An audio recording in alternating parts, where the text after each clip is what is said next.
A simple woman who once mopped gym floors and taught yoga to stay afloat, now stood beneath the blinding lights of Titan Edge Fight Club, her breath steady despite the storm around her. She wasn't sculpted like the other fighters, didn't wear custom gear or have a sponsor's logo stitched across her chest. Her hoodie hung loose, her sneakers were scraped, and her gloves were borrowed. Laughter echoed through the arena as she stepped forward, mocking, cruel, relentless. "Go back to yoga, Grandma!" Someone jeered while another snorted. "She's going to cry before the bell rings," but Maya Lin didn't flinch, because beneath that quiet face and trembling hands was a fire they had no idea was about to consume them all. So, this is the story of a simple woman, Maya Lin. The sign above the arena read, "The Iron Heart Invitational, Silver Pine, Nevada." It was scrawled in bold steel letters, gleaming under spotlights, casting a shadow over the velvet red carpet rolled out for the fighters. Security guards in black suits flanked the doors. Reporters buzzed like bees around the marble-floored lobby. Everything screamed luxury, elite, ruthless, and absolutely unforgiving. Inside, the ring stood like a modern-day coliseum, framed by 10,000 roaring voices. The crowd had come dressed in designer leather, sparkly heels, and gold chains. They weren't here to cheer. They were here to witness blood, dominance, drama, the most brutal amateur MMA stage in the country. No one came here to watch yoga moms. And yet, here she was. A slender woman stepped out from behind the curtains. Her name was Maya Lin, 32, wearing plain black leggings and a gray, faded hoodie that hung a little too long past her hips. Her hair was tied back in a messy bun. No makeup, no flash. Her shoes were cheap knockoff sneakers, fraying at the soles. Her hands trembled, loosely clenched at her sides. You could almost smell the fear, and the crowd did. They leaned forward like sharks. "Who let a meditation coach in here?" Someone shouted, drawing loud laughter. "She here to stretch before the real fighters come out?" Another chuckled, lifting his champagne glass. Maya swallowed hard. Her brown eyes flicked across the ring to her opponent, Kara Steele. Towering, ripped, tattooed arms. She wore a crimson sports bra with steel embroidered across it like a war badge. Undefeated, a favorite in the circuit. She had sponsors, a fan club, even her own line of protein bars. Maya had nothing. No coach, no entourage. Just her little sister watching from the third row, clutching a worn-out yoga mat with "Breathe" printed in fading letters. That mat had seen studio floors, hospital hallways, even homeless shelters. Tonight, it sat in a $500 A-seat arena. The bell hadn't even rung yet, and the crowd had already decided. It was going to be a slaughter. Backstage just minutes ago, Maya had heard the whispers. Isn't she the woman who teaches prenatal yoga in Pine Brook? She has a kid, right? Single mom. She should have stuck to breathing exercises. The word stabbed her deeper than fists ever could. She'd trained in silence, in basements, behind gyms, after putting her son to bed. No fancy equipment, no cage experience, only grit and grief. When her husband died in a car crash 2 years ago, everything collapsed. Her dreams of fighting professionally had been packed away, buried under bills and baby formula. But tonight was for her son, for the dream that refused to die. Fighters to center. The referee barked.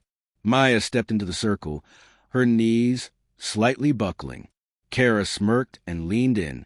"Stretch this out, yoga girl," she whispered, right before backing away with a cocky wink to the crowd.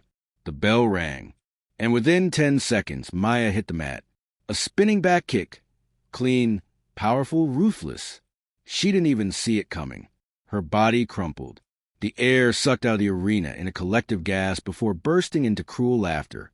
"Over already?" someone shouted. "Call an Uber to the yoga studio." Maya blinked up at the lights, dazed. Her mouth tasted of copper. Her legs were spaghetti. The referee leaned in. "Can you continue?" She could have said no. She could have tapped. No one would have blamed her. She was out of place, out of her league, and clearly out of her mind. But in the back of her spinning head, A single voice cut through the noise. "Mommy, I saw you punch that bag. You're like a superhero." Her son's voice. His giggle. His belief. Maya rolled to her knees. She stood. The crowd gasped. Not out of admiration, but confusion. Why? Her hands were shaking. Her stance was messy. She was clearly rattled. But she was up. "All right," the ref muttered, almost surprised. "Fight!" Kara came at her again. A jab. A hook. Maya dodged clumsily. She absorbed a body shot that knocked the wind out of her. Her ribs screamed. But she didn't fall. She survived the round. As the bell rang again, the audience erupted, not in cheers, but in open mockery. Kara strutted to her corner, blowing kisses. Maya stumbled back to hers, alone, blood trickling from her nose. A cameraman zoomed in on her face. Sweat glistened. A bruise was already blooming beneath her eye. But her gaze? It was changing. Something deep inside her had shifted. She sat on the stool. No one came to fan her. No coach poured water into her mouth. But she whispered to herself, "You've already died once, Maya. This is just a rebirth." From her corner, Kara was laughing with her trainer, pointing at Maya, making a yoga pose with her hands to the camera. The crowd ate it up. "She's done." She lasted longer than I thought. Maya stood for round 2. Her body ached, but her breath was calm. Years of yoga taught her to find silence in storms. And that silence was her weapon. The bell rang again. This time, Maya didn't lunge. She let Kara come. And when Kara threw a jab, Maya slipped it. Just barely. The crowd murmured. Then Kara threw a kick. Maya blocked it. A knee. Maya twisted away, gliding like a dancer. The crowd hushed. She was still getting hit, but now she was reading Kara, like a book. And in that moment, under the roaring lights, with blood still dripping from her lip, she began to fight back. A jab, a low kick, a sidestep and counterpunch. Nothing brutal, but precise. Kara's smirk faltered. By the end of round 2, the crowd wasn't laughing anymore. They were leaning forward. Maya sat back on her stool again, chest heaving. A fan somewhere in the crowd clapped once, awkwardly, then twice, then stopped unsure. Kara's trainer was yelling now. "She's adjusting. Shut her down." In Maya's mind, she could see her son again, sleeping soundly in the care of her neighbor, waiting for her to come home. She wasn't here for glory. She was here because people like her never got to be in rooms like this. And now that she was going to make them remember her name. The third round opened to a different kind of energy. Gone was the circus-like laughter, the smug giggles, the dismissive chants. The arena was quieter now, focused, intrigued. Some still wore smirks, but they weren't as sure anymore. The underdog hadn't just survived. She was beginning to move like she belonged. But Kara Steele wasn't the kind to be upstaged. As soon as the bell rang, she pounced with renewed aggression. A blur of elbows, knees, and fury. Her pride was bleeding now, and Maya was her bandage. A spinning elbow caught Maya across the temple. Crack, and her legs folded. She collapsed. Flat, the sound echoed like a dropped stone in a cathedral. The crowd leapt up with a collective gasp. Phones shot into the air. A man in the front row screamed, "It's over." Her sister covered her mouth in horror. Maya's son's drawing, a crumpled picture of Mommy the Warrior, fell from her lap. For a full 2 seconds, Maya didn't move. Kara stepped back, pacing. Hands raised, smiling. But then a flicker. Maya's fingers twitched. Her knees slid under her like she was crawling back to life. The referee started to count. 1, 2. Maya's eyes fluttered. 3, 4. She looked up. The crowd blurred behind tears. Her ears rang. Her breath came in jagged gulps. But she heard something, a voice. Clear, familiar, not loud but powerful. "Get up, Mommy. Please." Her son's voice again. Not from the crowd. From memory. From the part of her heart that had carried him through every dark winter. Every skipped meal. Every time she said no to her dream to say yes to him, she pushed herself up. 7. Her left leg shook. Her arm buckled. 8. Her hoodie sleeve was torn now. Her knuckles scraped raw. Her eyes barely open. 9.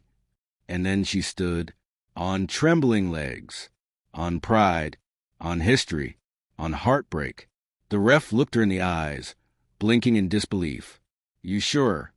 She nodded once, fiercely, blood dripping from her chin. A broken warrior made of glass and fire. The crowd was silent. No laughter, no mockery, just stunned breathlessness. The fight resumed. But something had changed. Kara hesitated. The confidence in her strikes had dimmed. Maya, bruised, battered, bent, moved with something primal. She was no longer fighting for respect. She was fighting from the ashes. And Kara couldn't read her anymore. Every punch that Maya absorbed only seemed to fuel her. She wasn't dodging out of fear now. She was dancing, flowing, breathing. Yoga wasn't weakness. It was her superpower. She moved like water, flexible, responsive, impossible to hold.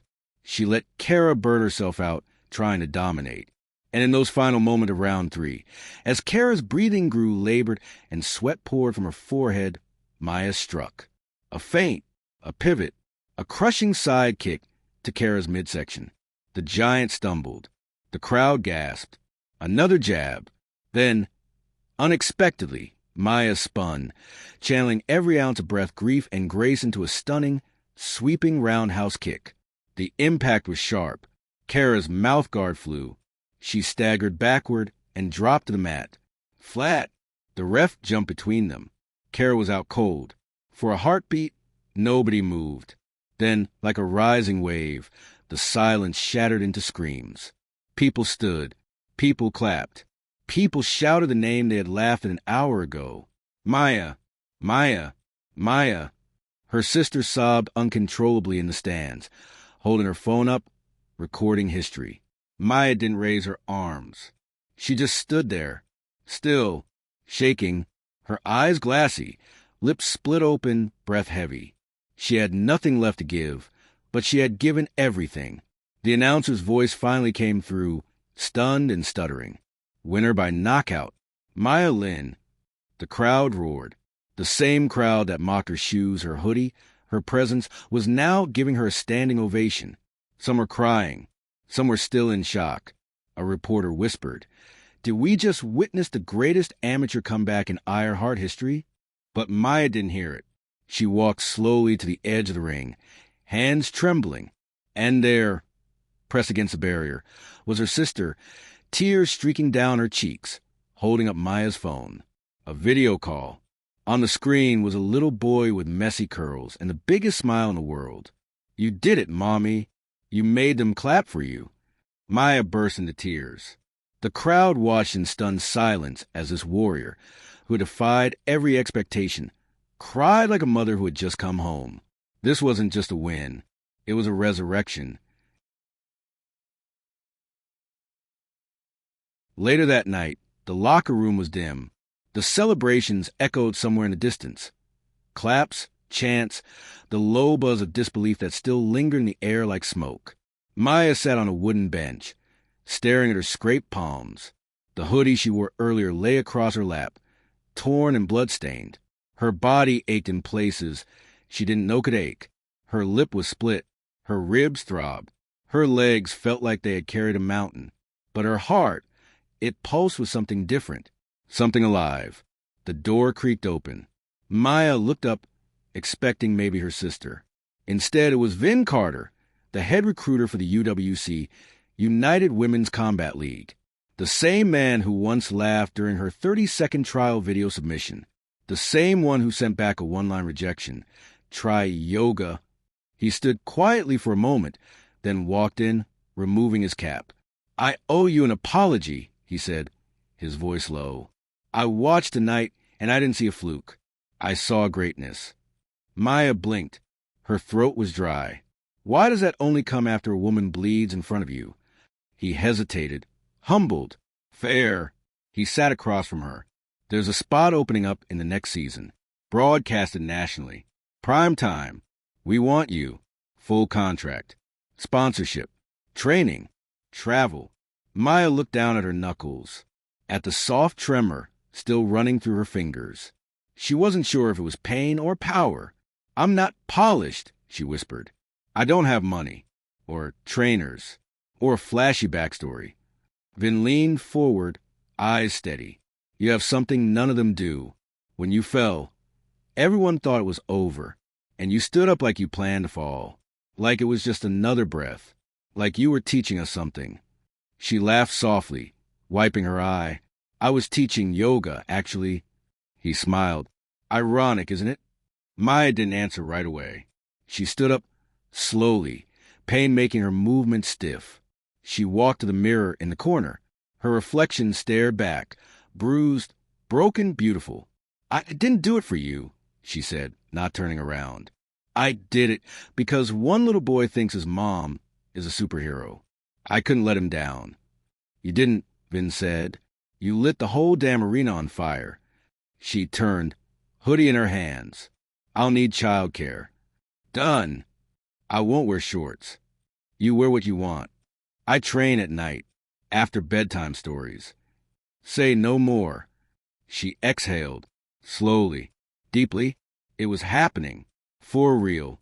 History had been made, and she hadn't even planned it. All she did was show up, heart wide open, and refuse to back down. 3 months later, the grand arena at Eden's Peak was packed to capacity. Cameras flashed like stars. Broadcasters spoke in hushed excitement. And across social media, the hashtag Maya Miracle was trending worldwide. She walked out to the roar of 40,000 people, not in glitter, not in glamour, in a black hoodie, faded, torn at the sleeve, with her son's drawing stitched across the back. Mommy the Warrior. She stepped into the ring as chants erupted. Let her breathe. Let her breathe. It was something a commentator had said during her first fight. She fights like she breathes, fluid, calm until the storm comes. She touched her gloves together, looked into the camera. Backstage, her son was on his aunt's lap, holding the TV remote like it was a sword. In the crowd sat girls, some in yoga pants, some in combat boots, cheering like their entire future had just been given permission to dream louder. And somewhere in that mass of lights and noise, a sign rose. She didn't stick to yoga. She stuck to her fire. The bell rang. She breathed in, and this time no one doubted her. No more laughter. No more whispered jokes. No more rejection. Only awe, respect, reverence. Maya Lin, the humble single mother who once cleaned gyms and practiced yoga in silence, had become a living legend. Not because she was the strongest, but because she reminded the world what strength truly looked like. It trembled. It fell. It rose again. And it made history.